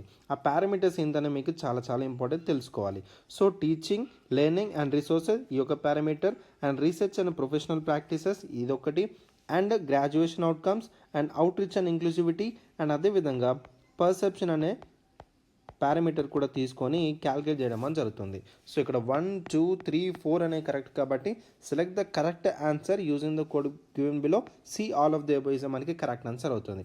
ఓకేనా, so very very very important. Which of the following countries are part of the organisation of the petroleum export countries OPEC? Very very important అండి. సో OPEC కంట్రీస్ అనేవి మనకి చాలా చాలా ఇంపార్టెంట్. సో చూద్దాం. So OPEC అనేది ఇది ఒక permanent and inter governmental organisation అనమాట. ఈ యొక్క పర్టికులర్ ఆర్గనైజేషన్ అనేది మనకి ఒక అగ్రిమెంట్ ద్వారా మనకి ఫామ్ అవడం జరిగింది. ఎప్పుడు? In the year 1960. Very very important. So అప్పుడు ఫౌండ్ చేసినప్పుడు ఒక ఫౌండింగ్ మెంబర్స్ అనే వాళ్ళు ఉంటారండి. ఆ ఫౌండింగ్ మెంబర్స్ అని మీకు చాలా చాలా ఇంపార్టెంట్, నేర్చుకోవాలి మీరు. సో అప్పుడు 1960లో ఈ యొక్క OPEC కంట్రీ మనకి ఫామ్ అయినప్పుడు మనకి ఎవరెవరు ఉన్నారంటే Iran, Iraq, Kuwait, Saudi Arabia and Venezuela. So ఈ 5 మెంబర్స్ ఎవరైతే ఉన్నారో these are the founding members of the OPEC countries అనమాట in the year 1960. Very very important. So దీనికి హెడ్ క్వార్టర్స్ కూడా ఉన్నాయండి. హెడ్ క్వార్టర్స్ వచ్చేసి మనకి వియన్నా, ఆస్ట్రేలియాలో మనకి దీని యొక్క హెడ్ క్వార్టర్స్ అని ఉండడం జరిగింది. వెరీ వెరీ ఇంపార్టెంట్, గుర్తుపెట్టుకోవాలి ఈ ఫ్యాక్ట్స్ అనేటివి. సో దాని తర్వాత మనకి చాలామంది మెంబర్స్ అనేవి జాయిన్ అయ్యారండి. సో టోటల్గా ఇప్పుడు చూసుకుంటే మనకి 13 మెంబర్స్ ఉండడం జరిగింది ఈ యొక్క OPEC కంట్రీస్లో. OPEC కంట్రీస్ అంటే ఇస్ నథింగ్ బట్ వీళ్ళు ఒక పెట్రోలియం ఎక్స్పోర్టింగ్ కంట్రీస్ అనమాట. అర్థమవుతుందా? సో ఈ యొక్క 13 మెంబర్స్ ఎవరంటే మనకి Algeria, Angola, Congo, Equatorial Guinea, Gabon, Iran, Iraq, Kuwait, Libya, Nigeria, Saudi Arabia, United Arab Emirates and Venezuela. So ఇప్పుడు ప్రస్తుతానికి వీళ్ళున్న మెంబర్స్ అనమాట. సో ఇక్కడ మన క్వశ్చన్ ఏమడుగుతున్నాడు? So which of the following countries are part of organization ఏందని అడుగుతున్నాడు. So Azerbaijan ఉందా? లేదు. సో సౌదీ అరేబియా ఉంది. రష్యా ఉందా? లేదు. UAE ఉందా? ఉంది. ఖత్తర్ ఉందా? లేదు. సో ఇక్కడ మనకి ఆన్సర్ ఏమవుతుంది? ఇక్కడ సౌదీ అరేబియా, UAE 2 మాత్రమే ఉన్నాయి. అజర్బైజాన్ లేదు అండ్ మనకి ఖత్తర్ కూడా లేదనమాట. సో దయచేసి ఈ పాయింట్స్ మీరు గమనించాలి. ఓకేనా? సో ఇక్కడ మనకి మిడిల్ ఈస్ట్ కంట్రీస్ అండ్ అదేవిధంగా మనకి సెంట్రల్ ఏషియన్ కంట్రీస్ ఏవైతే ఉన్నాయో మనకి చాలా చాలా ఇంపార్టెంట్ అండి. అక్కడ ఉన్న మనకి మెడిటేరియన్ సీ కావచ్చు, రెడ్ సీ కావచ్చు, Caspian Sea, Black Sea and ప్రతిదీ అక్కడ మీకు చాలా చాలా ఇంపార్టెంట్. దాని చుట్టుపక్కల ఉన్న బార్డర్ కంట్రీస్ ఇజ్రాయెల్ కావచ్చు, సౌదీ అరేబియా, అక్కడ ఉన్న గర్ల్స్ చాలా చాలా చాలా ఇంపార్టెంట్. ఓకేనా? సో తప్పకుండా అక్కడ మనకి మ్యాపింగ్ క్వశ్చన్స్ అయినా కావచ్చు, లేకపోతే ఇక్కడ పెట్రోలియం ఎక్స్పోర్టింగ్ కంట్రీస్ ఏవైతే ఉన్నాయో ఇవన్నీ మనకి అక్కడ మిడిల్ ఈస్ట్ కంట్రీస్ నుంచి మనకి రావడం అని జరుగుతుంది. ఓకేనా. సో ఇక్కడ మనకి అజర్బైజాన్ ఉందా లేదు, రష్యా ఉందా లేదు, ఖత్తర్ ఉందా లేదు, సౌదీ అరేబియా ఉంది అండ్ యూఏఈ కూడా ఉండడం జరిగింది. సో ఇక్కడ సెలెక్ట్ ద కరెక్ట్ ఆన్సర్ అన్నాడు కాబట్టి ఇక్కడ ఓన్లీ 2 మాత్రమే మనకి కరెక్ట్ ఆన్సర్ అవుతుంది. So B is the answer. ఓకేనా. So very very important. So ఈ యొక్క పర్టికులర్ ఒపే కంట్రీస్ ఏవైతే ఉన్నాయో దాదాపు మనకి 30% వరల్డ్ క్రూడ్ ఆయిల్ని ప్రొడ్యూస్ చేయడం అని జరుగుతుందండి. అర్థమవుతుందా. So very very important. So ఈ యొక్క కంట్రీస్లో అంటే 13 కంట్రీస్లో ఏది ఎక్కువగా మనకి సింగిల్ ఆయిల్ సప్లయర్గా బిగ్గెస్ట్గా ఉందంటే మనకి సౌదీ అరేబియా అండి. Very very important. సో చాలా చాలా ఇంపార్టెంట్, గుర్తుపెట్టుకోండి ఈ యొక్క ఇంపార్టెంట్ ఫ్యాక్ట్ అనేది. సో ఈ యొక్క 13 మెంబర్స్లో ఏది ఎక్కువగా బిగ్గెస్ట్ సింగిల్ ఆయిల్ సప్లయర్గా ఉందంటే విత్ ఇన్ ఏ గ్రూప్లో దాదాపు మనకి సౌదీ అరేబియా ఉండడం జరిగింది. సో ఈ యొక్క 13 కంట్రీస్ వరల్డ్కి మనకి 30% ఆఫ్ వరల్డ్ క్రూడ్ ఆయిల్ని ప్రొడ్యూస్ చేస్తుంది. ఓకేనా. సో ఇట్లాంటి ఇంపార్టెంట్ నెంబర్ ఉన్న ఫ్యాక్ట్స్ అనేటివి మాత్రం మీరు కొంచెం పాయింట్ ఏమంటారు నోట్ చేసుకొని పెట్టుకోవాలండి. ఓకేనా. సో మనకి 30% అని కాకుండా 50% అని ఇస్తాడు. లేకపోతే ఇక్కడ సౌదీ అరేబియా మనకి బిగ్గెస్ట్ సప్లయర్ ఉంది కాబట్టి, లేకపోతే మనకి యూఏఈ అనో లేకపోతే వేరే కంట్రీ నేమ్ ఇచ్చి మనకి స్టేట్మెంట్స్ని కన్ఫ్యూజ్ చేస్తూ ఉంటాడు. సో దయచేసి ఇట్లాంటి ఫ్యాక్ట్స్ అనేవి మీరు ముందే ప్రిపేర్ అయి ఉండాలి. ఓకేనా. రైట్. సో ఇంకొక ఇంపార్టెంట్ ఫ్యాక్ట్ అంటే సో ఒపే కంట్రీ ఏదైతే ఉందో ఇంకొకటి 2016లో కొన్ని లార్జ్ అంటే ఆయిల్ ప్రైజెస్ ఏవైతే ఉన్నాయో చాలా సిగ్నిఫికెంట్గా రైజ్ అవ్వడము, ఫెయిల్ అవ్వడము చాలా ఇదే అయిందనమాట. సో అప్పుడు ఈ యొక్క 2016లో మనకి ఏం చేసిందంటే ఈ ఒపే కంట్రీ అనేది ఒక 10 అదర్ ఆయిల్ ప్రొడ్యూసింగ్ కంట్రీస్తో మనకి సైన్ చేయడం అని జరిగిందనమాట. అర్థమవుతుందా. సో దీన్నే మనము ఒపెక్ ప్లస్ అనడం జరుగుతుంది. అర్థమవుతుందా. OPEC plus is nothing but OPEC అంటే organization of petroleum exporting countries ఈ యొక్క 13+ అండ్ నాన్ అదర్ అంటే ఏవైతే అదర్ ఆయిల్ ప్రొడ్యూసింగ్ కంట్రీస్తో సైన్ చేయడమే ఒపెక్ ప్లస్ అనమాట. సో ఈ ఒపెక్ ప్లస్లో ఎవరెవరు ఉన్నారు సార్ అంటే కానీ చూసుకుంటే మనకి అజర్బైజాన్ ఉంది, బెహ్రెయిన్ ఉంది అండ్ బ్రునై ఉంది, కజకస్తాన్ ఉంది, మలేషియా ఉంది, మెక్సికో ఉంది, ఒమన్ ఉంది, రష్యా ఉంది, సౌత్ సుడాన్ ఉంది అండ్ సుడాన్ ఉంది. సో దయచేసి ఈ పాయింట్ని గమనించండి. ఇక్కడ ఇచ్చిన మనకు ఆప్షన్స్లో అజర్బైజాన్ ఉంది అండ్ రష్యా ఉంది. అజర్బైజాన్ రష్యా వచ్చేసి మనకి ఏంటి, they are the OPEC plus కంట్రీస్లో ఉండడం ఒపెక్ ప్లస్ కంట్రీస్లో ఉండడం అని జరిగింది, కానీ ఒపెక్లో లేదు. దయచేసి ఈ పాయింట్ని గుర్తించండి. అర్థమవుతుందా. Very very important. So OPEC ప్లస్లో ఎవరున్నారు అండ్ అదేవిధంగా ఒపెక్లో ఎవరెవరు ఉన్నారనే పాయింట్ని మీరు దయచేసి గమనించాలి. ఓకేనా. సో ఒపెక్ ప్లస్లో వీళ్ళు అండ్ ఒపెక్లో మనకు వీళ్ళు ఉండడం జరిగింది. అర్థమవుతుందా. సో ఈ ఒపెక్ కంట్రీ అనేది మనకి 1960లో వస్తే ఒపెక్ ప్లస్ అనేది మనకి 2016లో మనకి రావడం జరిగిందనమాట. OPEC plus is nothing but OPEC and వేరే అదర్ ఆయిల్ ప్రొడ్యూసింగ్ కంట్రీస్తో సైన్ చేసుకున్నదే ఒపెక్ ప్లస్ అనమాట. అర్థమవుతుందా. సో ఇక్కడ ఒక ఇంపార్టెంట్ ఫ్యాక్ట్ అంటే ఒపెక్ ఏదైతే ఉందో ఇవన్నీ కంట్రీస్ కలిసి మనకి ఎంత ప్రొడ్యూస్ చేస్తుందని చెప్పాను, 30% ఆఫ్ వరల్డ్ క్రూడ్ ఆయిల్ని ప్రొడ్యూస్ చేస్తుందని చెప్పాను. సో ఈ ఒపెక్ ప్లస్ అంటే ఇంకా కొన్ని ఏవైతే అదర్ ఆయిల్ ప్రొడ్యూసింగ్ కంట్రీస్ కూడా యాడ్ అయ్యాయి కదా, అప్పుడు ఎంత పర్సెంటేజ్ ఇస్తారంటే వరల్డ్కి ఎంత పర్సెంటేజ్ ఇస్తుందంటే 40% అండి. Very very important. So OPEC ప్లస్కి కొంచెం చూసుకోండి ఒక ఫ్యాక్ట్స్ అనేవి. ఓకేనా. Right. Very very important.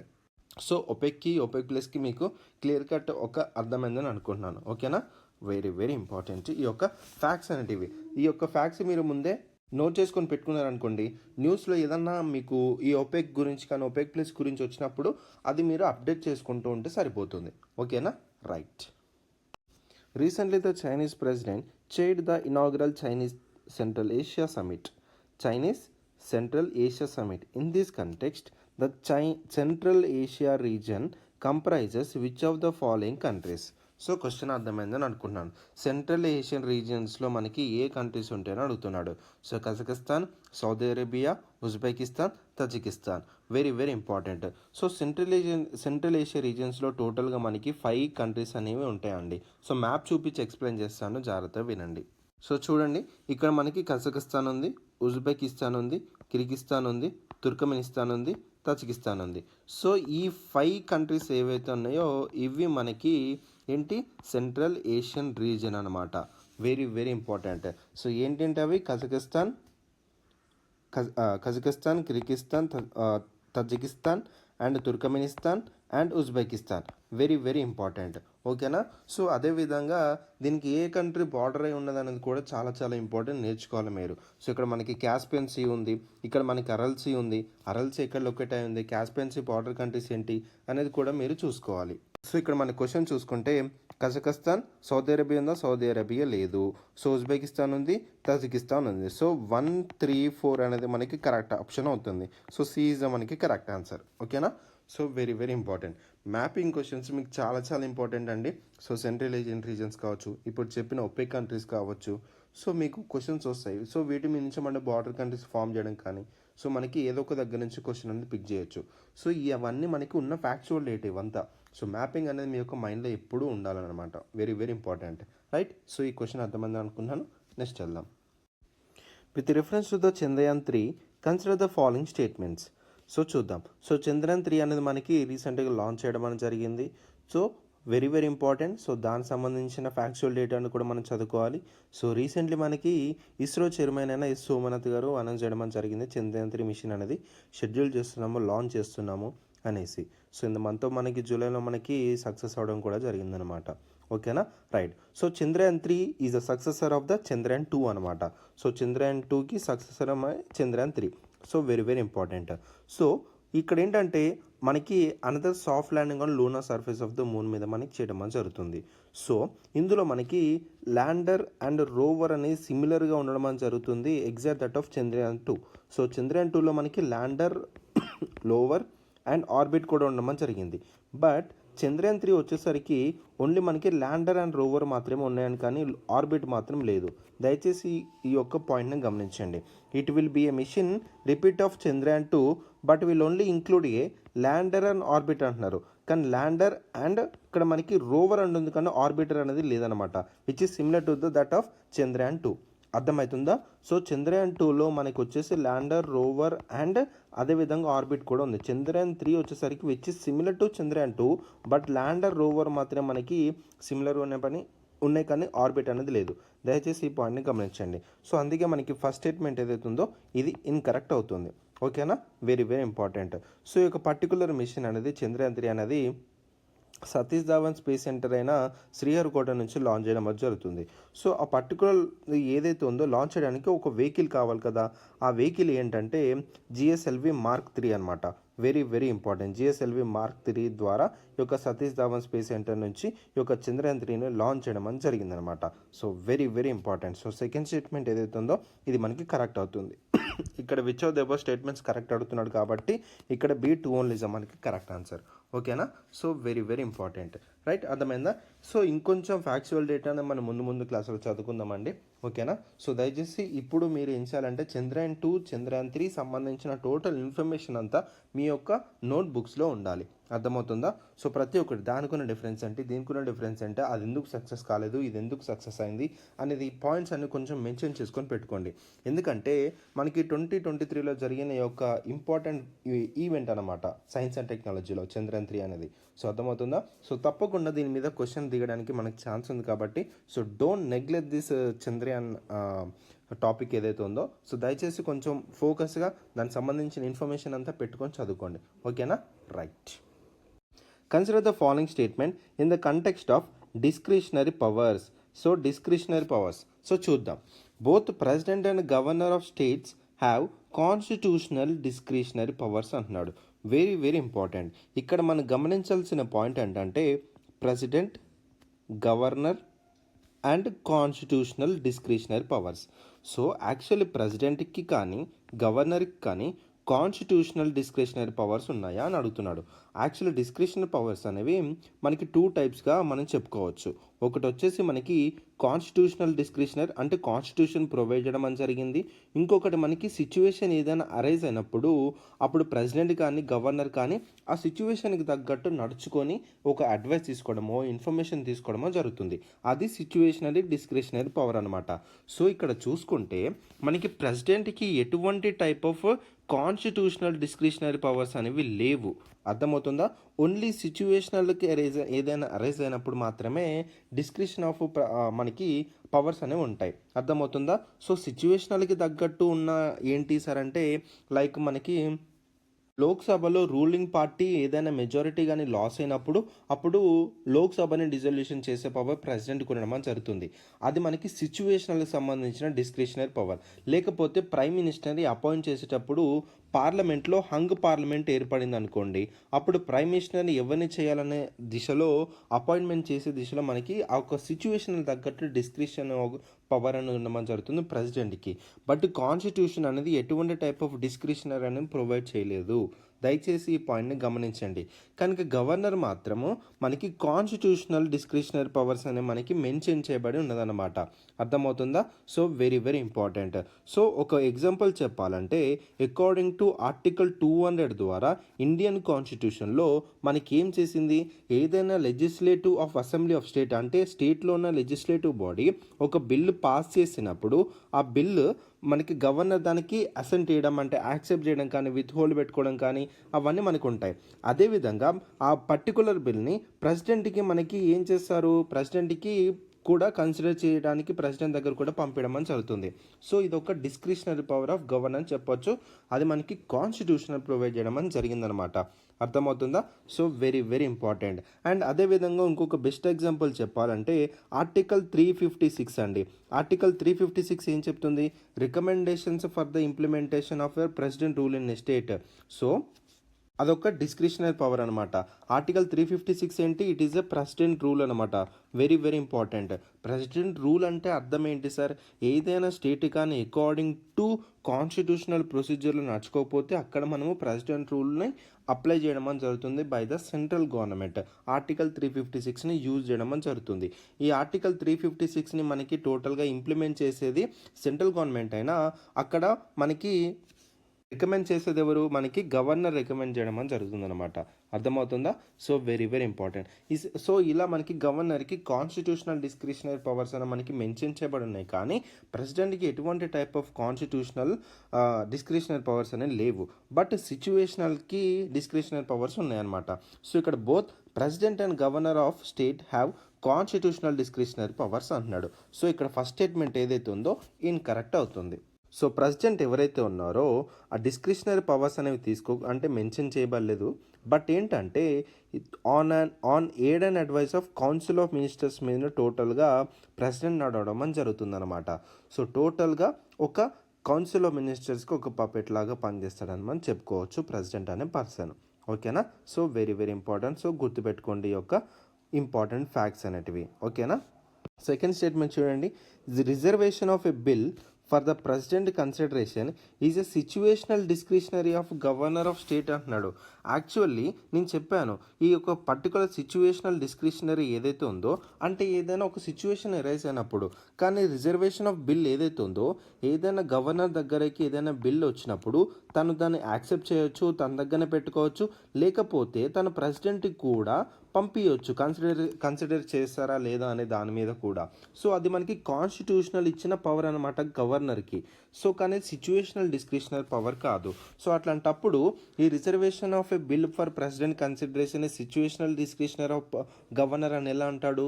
So second statement కూడా మనకి ఇన్కరెక్ట్ అవుతుంది. దయచేసి ఈ పాయింట్ని గమనించండి. అర్థమవుతుందా? So very very important. Next చూడండి, seeking information from the prime minister is the president's constitutional discretionary అంటున్నాడు. యాక్చువల్లీ ప్రెసిడెంట్కి ఎటువంటి టైప్ ఆఫ్ కాన్స్టిట్యూషనల్ డిస్క్రిషన్ లేవురా అని చెప్తూనే ఉన్నాను.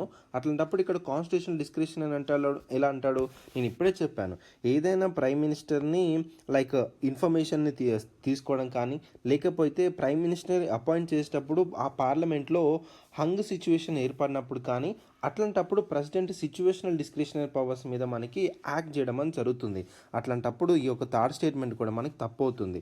ప్రెసిడెంట్కి ఎటువంటి type of constitutional discretionary powers అనేవి లేవు, గవర్నర్కి మాత్రమే ఉన్నాయి. దయచేసి ఈ పాయింట్ను గుర్తుపెట్టుకోండి. Very very important. So fourth statement చూడండి, the recommendation for implementing president rule in the state is discretionary power of governor of state. Very very important. Absolutely correct statement. President rule article ఏంటి, article 356. Very very important. ఈ article 356 use చేసే మనకి president రూల్ని స్టేట్లో మనకి implement చేయడం అని జరుగుతుంది. So ఇది మనకి గవర్నర్కి ఇచ్చిన ఒక కాన్స్టిట్యూషనల్ డిస్క్రిషనరీ పవర్ అన్నమాట. అర్థమవుతుందో. సో రికమెండ్ చేయొచ్చు. సో ఇక్కడ మనకి గవర్నర్ ఆఫ్ స్టేట్ ఇచ్చిన డిస్క్రిషనరీ పవర్ ఏంటి, ప్రెసిడెంట్ రూల్ని అక్కడ ఇంప్లిమెంట్ చేయొచ్చా లేదా అన్న దాని మీద రికమెండ్ చేశారనమాట. అర్థమవుతుందా. So very very very important. So ఇక్కడ మనకి ఫోర్త్ స్టేట్మెంట్ ఏదైతే ఉందో అబ్సల్యూట్లీ కరెక్ట్. సో 1, 2, 3 స్టేట్మెంట్స్ అనేవి మనకి తప్పు.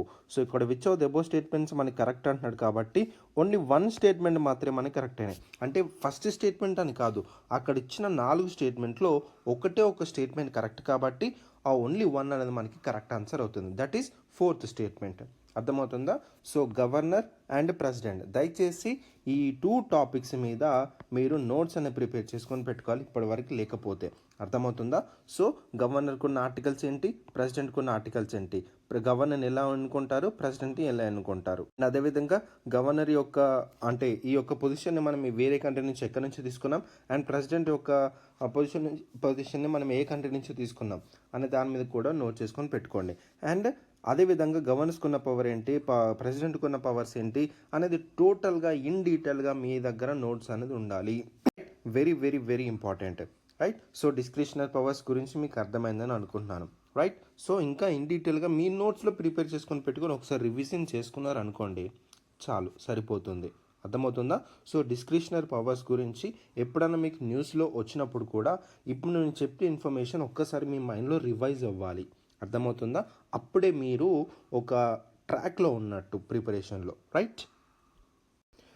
The Helmand river treaty often heard in the news corresponds to which of the following countries, Iran and Iraq, Afghanistan and Tajikistan, Iran and Turkmenistan, Afghanistan and Iran.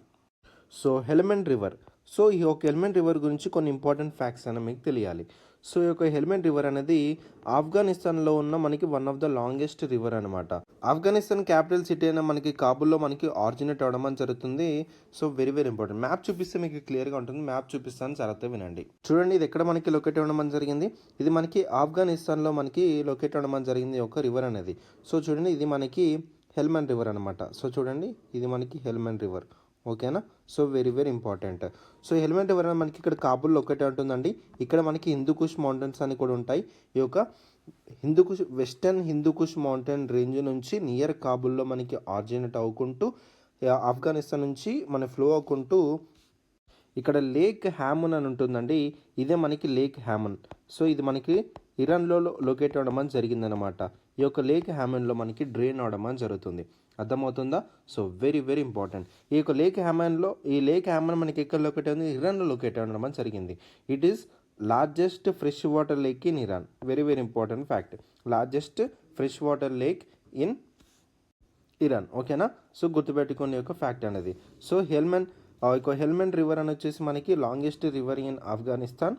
And అదేవిధంగా ఎక్కడ మనకి drain అవుతుంది, lake హ్యామన్లో మనకి drain అవుతుంది. ఓకేనా. సో గుర్తుపెట్టుకోండి ఇది. సో ఇప్పుడు మనకి ఈ ట్రీటీ ఏంటి, హెల్మంత్ రివర్ ట్రీటీ అంటే ఏంటని చూద్దాం. సో ఈ యొక్క హెల్మంత్ రివర్ ట్రీటీ అనేది మనకి 1973లో మనకి సైన్ చేయడం జరిగింది by Afghanistan and Iran. Very very important. ఎందుకు, ఈ యొక్క వాటర్ అలొకేషన్ పర్పస్ కోసం, ఈ యొక్క రివర్ నుంచి వచ్చే వాటర్ అలొకేషన్ పర్పస్ కోసం ఈ యొక్క అగ్రిమెంట్ చేసుకోవడం జరిగింది in the year 1973. Very very important. So ఇప్పటికీ డిస్ప్యూట్ అనేది మనకి నడుస్తూనే ఉందండి. సో ఏదైతే ఇరాన్ ఉందో ఆఫ్ఘనిస్తాన్ మాకు ఆ వాటర్ అనేది ఎలా చేయట్లేదు అనే దాని మీద సో అది డిస్ప్యూటెడ్గా మనకి ఎప్పుడు న్యూస్లో వస్తుంటుంది అనమాట. సో అర్థమవుతుందా. So very very important. So అర్థమైందని అనుకుంటున్నాను ఈ యొక్క హెల్మంత్ రివర్ గురించి. ఇది ఎవరి మధ్య జరిగింది, Afghanistan and Iran. So answer ఏమవుతుంది మనకి డి అవుతుంది. ఓకేనా. So lake Hamun and Helmand river and దానికి ట్రీటీ అండ్ ఎవరెవరు చేశారు. అర్థమైందా. Clear.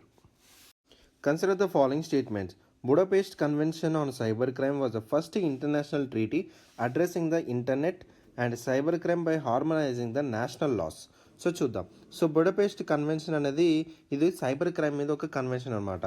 So it is the first international treaty seeks to address internet and the cyber crime by harmonizing national laws. And అదేవిధంగా investigative techniques కావచ్చు and అదేవిధంగా corporation among nations కావచ్చు increase చేయడానికి ఈ యొక్క కన్వెన్షన్ చేయడం అని జరిగిందనమాట. సో ఇది మనకి 2004లో మనకి రావడం అని జరిగింది. ఇండియా మనకి దీంట్లో సిగ్నేటరీగా ఉందా సార్ అంటే మనకి ఇండియా అనేది సిగ్నేటరీగా లేదు. ఈ యొక్క ఇంపార్టెంట్ ఫ్యాక్ట్ అనేది మీరు గుర్తుపెట్టుకోవాలి. సో ఇక్కడ ఫస్ట్ స్టేట్మెంట్ అనేది మనకి కరెక్ట్ అండి. So Budapest convention on cyber crime was the first international treaty addressing the internet and the cyber crime by harmonizing national laws. First statement absolutely correct. Indian cyber crime coordination centre I4C was established by ministry of electronics and information technology అని అంటున్నాడు. Actually మనకి 2018లో మనకి establish చేయడం జరిగింది by the MHA, that is ministry of home affairs. Ministry of home affairs వాళ్ళు ఇది తీసుకురావడం అని జరిగిందనమాట. So very very important, not ministry of electronics and information technology. So second statement అనేది మనకి తప్పు అవుతుంది. So which of the statements given about correct అంటాడు కాబట్టి A1 ఓన్లీ ఇస్ మనకి కరెక్ట్ ఆన్సర్ అవుతుంది. ఓకేనా. సో వెరీ వెరీ ఇంపార్టెంట్ చూసుకోండి. సో ఈ యొక్క మినిస్ట్రీస్ ఇంపార్టెంట్ మినిస్ట్రీస్ అనే దాని మీద చాలా చాలా ఇంపార్టెంట్ అండి. సో ట్రైబల్ మినిస్ట్రీ కావచ్చు, హోమ్ అఫైర్స్ కావచ్చు, డిఫెన్స్ కావచ్చు, ministry of electronics and information కావచ్చు, అర్బన్ అఫైర్స్ మినిస్ట్రీ కావచ్చు. సో ఈ యొక్క ఇంపార్టెంట్ మినిస్ట్రీస్ వాటి మీద ఏమైనా న్యూస్ వస్తే మాత్రం దయచేసి మీరు అవి ఏమేమి ప్రోగ్రామ్స్ లాంచ్ చేసింది, ఏమేమి స్కీమ్స్ తీసుకొచ్చింది అనే దాని మీద దయచేసి కొంచెం దృష్టి పెట్టి ఫోకస్ పెట్టి మీరు నోట్స్ అనేది ప్రిపేర్ చేసుకొని పెట్టుకోవాలి. తప్పకుండా మినిస్ట్రీ మీద క్వశ్చన్ రావచ్చు, లేకపోతే ఆ మినిస్ట్రీ లాంచ్ చేసిన స్కీమ్స్ కానీ ఏమైనా ప్రోగ్రామ్స్ కానీ యాక్టివిటీస్ కానీ వాటి మీద మనకి క్వశ్చన్స్ దిగుతాయి. ఓకేనా. So very very important, right. Next చూడండి, consider the following pace. So ఇక్కడ మనకి ఆపరేషన్ ఇచ్చాడు, ఇక్కడ మనకి సైక్లోన్ నేమ్ వేయడం అని జరిగింది. సో ఇటువంటి సైక్లోన్స్ సంభవించినప్పుడు ఇటువంటి ఆపరేషన్స్ చేపట్టడం అని జరిగిందని దీని అర్థం. ఓకేనా. సో ఇక్కడ సహయాట ఆపరేషన్ ఇడాన్ సైక్లోన్కి, వెనిల్లా ఆపరేషన్ డయాన్ అనే సైక్లోన్కి, సంకత్ మోచన్ ఆపరేషన్ కత్రినా అనే సైక్లోన్కి ఇది చేపట్టడం జరిగిందని అడుగుతున్నాడు. సో ఇక్కడ ఇచ్చిన పేర్స్ ఏవైతే ఉన్నాయో ఎన్ని కరెక్ట్ అని అడుగుతున్నాడు. So how many of the above pairs are correctly matched. So only 1, only 2, only 3, none of the pairs. So మనకి వేరే దేశాలలో, వేరే ప్లేసెస్లో, వేరే కంట్రీస్లో మనకి సైక్లోన్స్ కానీ లేదా ఎటువంటి టైప్ ఆఫ్ ఇష్యూస్ ఏర్పడ్డా కానీ లేదా హ్యూమానిటేరియన్ అసిస్టెన్స్ ప్రొవైడ్ చేయడం కానీ కొన్ని ఆపరేషన్ చేపట్టడం జరుగుతుందన్నమాట ఇండియా. సో మనకి రష్యా ఉక్రెయిన్ వార్ కూడా మనకి ఎగ్జాంపుల్ చెప్పవచ్చు. సో రష్యా ఉక్రెయిన్ వార్ సంభవించినప్పుడు అక్కడున్న ఇండియన్స్ని మనము తీసుకురావడం జరిగింది. సో అక్కడ నుంచి ఎక్స్కావేట్ చేసి తీసుకురావడం జరిగిందనమాట మన ఇండియన్స్ని, మన సిటిజన్స్ని. సో అప్పుడు దానికి ఒక ఆపరేషన్ అని పేరు పెట్టడం జరిగింది. సో ఈ యొక్క ఆపరేషన్ అనేది పేరు కూడా నాకు కామెంట్ సెక్షన్లో తెలపండి, నేను చూస్తాను. సో ఇక్కడ ఉన్నది కూడా నాకు కరెక్ట్గా మ్యాచ్ చేసి కామెంట్ సెక్షన్లో నాకు ఆన్సర్ అనేది చేయండి అన్న. ఓకేనా. సో వెరీ వెరీ ఇంపార్టెంట్, ఇటువంటి ఆపరేషన్స్ అనేవి మనకి ఈ విధంగానే క్వశ్చన్స్ ఫ్రేమ్ చేసి మనకి ఇచ్చే ఛాన్సెస్ చాలా చాలా ఉన్నాయి. ఓకేనా. So don't neglect this. So నేను కూడా ఎక్కడ ఛాన్స్ తీసుకోవట్లేదు, ప్రతిదీ మీ దగ్గర ప్రొవైడ్ చేయడం జరుగుతుంది. ఓకేనా. So just utilize the sessions. ఓకేనా. So very very very important అండి. సో ప్రతిదీ మీకు ఇక్కడ ముందు పెట్టి మీకు ఎక్స్ప్లెయిన్ చేయడం జరుగుతుంది. జస్ట్ సెషన్స్ యూజ్ చేసుకొని జస్ట్ చిన్న నోట్స్ మేకింగ్ చేసుకొని రివిజన్ చేసుకుంటే దాదాపు మీరు కరెంట్ అఫైర్స్ అన్నిటిని మీరు కవర్ చేసినట్టే, నేషనల్ ఇంటర్నేషనల్ కరెంట్ అఫైర్స్ దాదాపు కవర్ చేసినట్టే. ఓకేనా. సో ఇటువంటి ఆపరేషన్స్ అనేవి ఇంకేం చేపట్టింది మన ఇండియా అనే దాని మీద కూడా నాకు కామెంట్ సెక్షన్లో తెలపండి. ఇక్కడ కరెక్ట్ ఏంటి, రాంగ్ ఏంటి, ఏ పేరు రాంగ్, ఏ పేరు కరెక్ట్ అనేది కూడా నాకు క్లియర్గా నాకు కామెంట్ సెక్షన్లో తెలపండి. ఓకేనా. So very very very important. So ఇంతవరకు ఓపికగా నా క్లాస్ విన్నందుకు చాలా చాలా థ్యాంక్ యూ. సో నెక్స్ట్ సెషన్లో కూడా ఇదే విధంగా ఇంతే కాంప్రహెన్సివ్గా మాట్లాడుకుందాం. సో మా సెషన్స్ మీకు నచ్చినట్టయితే లైక్ బటన్ హిట్ చేయండి, మా ఎక్స్ప్లెనేషన్ మీకు నచ్చినట్టయితే కామెంట్ సెక్షన్లో కూడా కామెంట్ చేయండి. అండ్ నెక్స్ట్ సెషన్లో కలుసుకుందాం. So until then keep reading and take care of your health. And this is Pavan and I'm signing off. Bye.